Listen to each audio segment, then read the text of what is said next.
everyone. I have set up a new live series for the month of September because I cannot believe it's September already, but I know that this is the time of year where a lot of you who have like gotten through another, summer vacation and you're gearing up for another set of holidays are starting to think about like how many more summers are going to go past and how many more Christmases are we going to do this way before I make some changes that I know need to happen. So where you are right now, as we get into September, the fall, moving towards the end of the year, is really a planning stage for how you want this to go, starting to really think about and visualize what you want your life to be. If you don't want to be in this relationship anymore, what are you hoping for yourself? And then what steps do you need to take to get there, right? So a lot of times, the problem with the entire system is I think we can pretty clearly see where we want to be and what our vision is for what our household looks like and our relationship with our kids.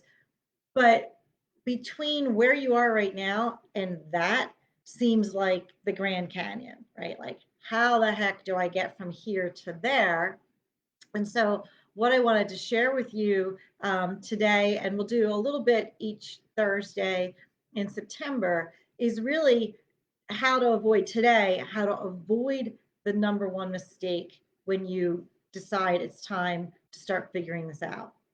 And the number one secret to creating a smooth family transition is, in my humble opinion, to not run out and hire a lawyer the second you decide you want to be divorced.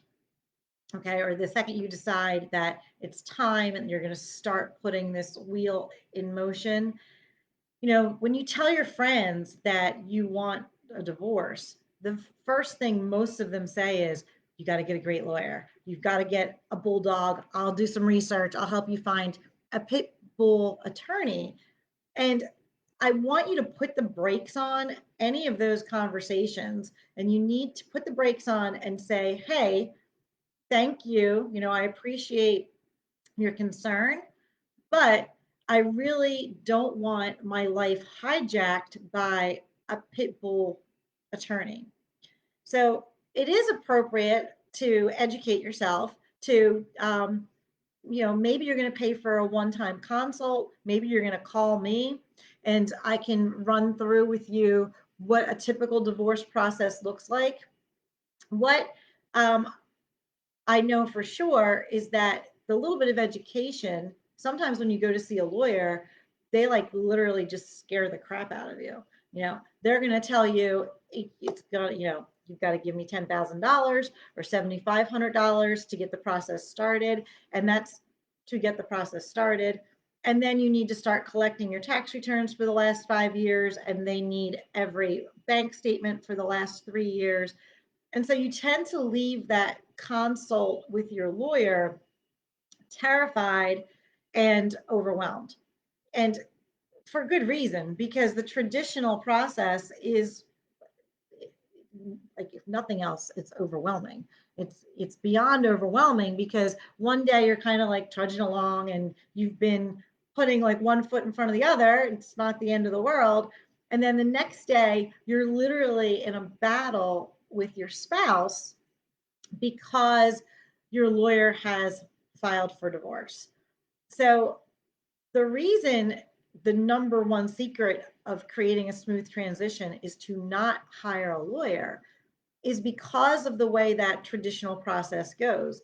That lawyer is going to take your retainer money, file the divorce petition or divorce complaint, whatever it's called, where you are, and then they're going to send it to your spouse with a request for a whole lot of financial information, as well as a really sternly worded warning that you have filed for divorce and they need to hire an attorney to protect their interests. And please go out and do that and have your attorney contact me at once.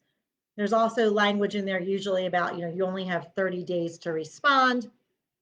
And so even if you've told your spouse that you're doing this ahead of time, it's still absolutely traumatizing to get that letter in the mail. And it really makes the other person feel like, oh my God, I've got to go out now. I've got to hire an attorney. I've got to make sure I'm protected because I have no idea what she's doing on the other side. And so it immediately has both of you like behind battle lines, like separated now that you're not going to speak to each other anymore. You've both given your power over to this person who doesn't know you, doesn't know your kids, doesn't know that, asking for all the financial records is kind of ridiculous because you have been paying the bills for the last, 10 years of your marriage. You know where all the money is. And in the vast majority of cases, and I've been doing this a long time, in the vast, vast majority of cases, you know where the money is. I always tease clients like, unless you think there's an account in the Cayman Islands, like, I don't need to see your bank statements. I need you guys to tell me what's in your bank, and I need you to tell me what bank it is. But I don't need to collect all of that information from you. It makes it needlessly expensive in the traditional divorce world because it's incredibly time consuming. Once you get your lawyer 5 years of bank statements, he's going to look at them all and he's going to be looking for irregularities that you most likely know he's not going to find. In very rare cases where there's been like infidelity, the it's sometimes interesting to look back at those records and make sure that there hasn't been large sums of money spent in questionable ways, like whining and dining somebody. But the for the most part, most families don't get divorced because there's that level of in impropriety in terms of the finances. Most of the couples that work with me are just absolutely exhausted from the pace of life in 2022. They have given everything they can to this relationship, but they're um, really left unfulfilled, and the marriage is sort of withered away because of the level of exhaustion. And they could be disconnecting over custody, not custody, but like child rearing, um, different approaches to that, different sets of rules that they feel are appropriate, lots of things. But financial impropriety is not one of them. Okay. But so your lawyer sending that letter off at the beginning makes might make you feel like, all right, he's in my corner and he's going to make sure, but you really need to question whether or not it's necessary. And so the lawyer scares and overwhelms you. So you feel like, all right, I'm going to pay you and I'm going to trust what you say because I have no idea what you're talking about. And you know the process. So I'm just going to do what you say. And that's really like literally writing them a blank check to hijack your life is what happens. And then your spouse is going to hire a lawyer and also get equally overwhelmed and equally afraid to say anything because you feel like you're out of your element.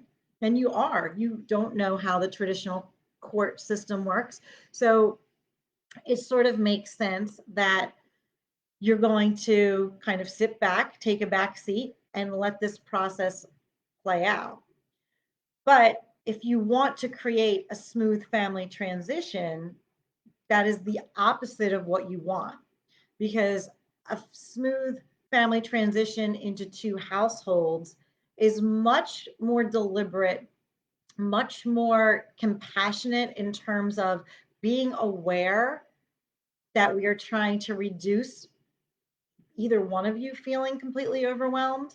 If you're feeling completely overwhelmed, you are operating out of a place of fear or just unable to function at all. So it slows down the whole process. You're both on the verge of fear all the time, so you're not trusting each other anymore because you both feel somewhat betrayed by the fact that the lawyer is, even if it's subliminally or like between the lines, accusing you of things that your spouse for sure knows aren't true. Like it's kind of triggering when someone asks to see all your credit card statements and the inferred accusation is that you've been doing something inappropriate with the credit cards or you're overspending. And so it puts everybody on the defensive and to the detriment of your entire family because now you were stressed out and tense before. Now you've gone from stressed out and tense to like really angry, really overwhelmed, and really terrified of what's to come. So, in if you really want to move forward and like be clear with your spouse that we are going to be separating. We are going to be moving in different directions, but hopefully we are going to be preserving our ability to co-parent, be a team for our children, be a united front to the extent that you may or may not have matching rules at home, but certainly be a united front in the respect that you show for the other parent and the idea that we're relaying to the children, like we are going to all be okay, we're all going to be healthy and happy. So a united front in that respect. If you're trying to do that, when you talk to your spouse, you don't say, oh, and by the way, I hired a lawyer. Oh, by the way, I'm filing for divorce. You literally let everything kind of settle in so that your spouse is adjusting to this new reality that they've got to adjust to, the idea that you're serious this time, that you're going to move forward. And you keep the fear response quiet by not running out and hiring a lawyer, by not filing for divorce right off the bat. That does not mean you're not separated and you're not moving forward. In fact, you can be like immediately start setting new boundaries for yourself and making it very clear that you are moving forward. But if your spouse says, like, what do we do now? You can literally be honest and say, now we figure it out. Now we do whatever we want. Because as long as we're staying out of the court system, no one is going to tell you what your divorce needs to look like. And I, on a call with clients yesterday afternoon, I answer whatever their questions are. And somebody asked a question that said, it said, can I refinance the house before the divorce is final? I'm like, look, any question that you're going to ask me that starts with can I or am I allowed to, the answer is absolutely always yes. If you are not in a court system, if you don't have your lawyer pulling the strings, you are literally allowed to do anything that you want and that makes sense for your family. So, as part of a smooth family transition, what you're doing, which is most important, I believe, other than keeping the fear response down and making sure that no one feels overwhelmed, what you are doing is being incredibly creative in thinking through what you want that end picture to look like, what your life is going to be when this is over, and then how do you get there? And in a true family transition, the way that I walk clients through, it's being creative as possible to make sure that both parties are feeling secure, both parties are feeling confident about what their future is going to look like and how they're going to get there. And most importantly, you maintain your sense of control through the process. Because once you file anything at the courthouse, even if it is just the initial divorce paperwork, you trigger like these 30-day cycles of response, you know, filing, response, filing, response. So, and I will talk more about that next week. So today, number one secret to creating a smooth family transition: do not run out and hire lawyers at the beginning. Next week, I'm going to pick up and carry it forward and explain a little bit about, it's not that the lawyers are bad people, right? I want you to understand why it is that the system shakes out the way it does. And so we're going to talk about that tomorrow, really, like what is the lawyer doing that is so harmful to a family transition, but is actually their job.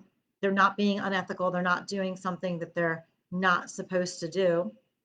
So it's a matter of you kind of choosing what avenue you want. Them, the lawyer doing their job, gets astronomically expensive incredibly quickly. And so next week, I'll spend 15 minutes or so explaining what that traditional process looks like, what the lawyer's role is in that, and why then it gets so expensive so fast. And I think when you hear how the system works, it'll be clear to you why it gets so expensive so fast. So I think that's everything for today. Let me know if you have any questions, and if you want to figure out how to do this in more detail for your family, I'll put a link in the comments to my calendar so you can schedule a time to talk to me and we can go through this in more detail, and I can explain what it might actually look like for your family as we move into 2023 before we know it. So have a great one. Have a great weekend.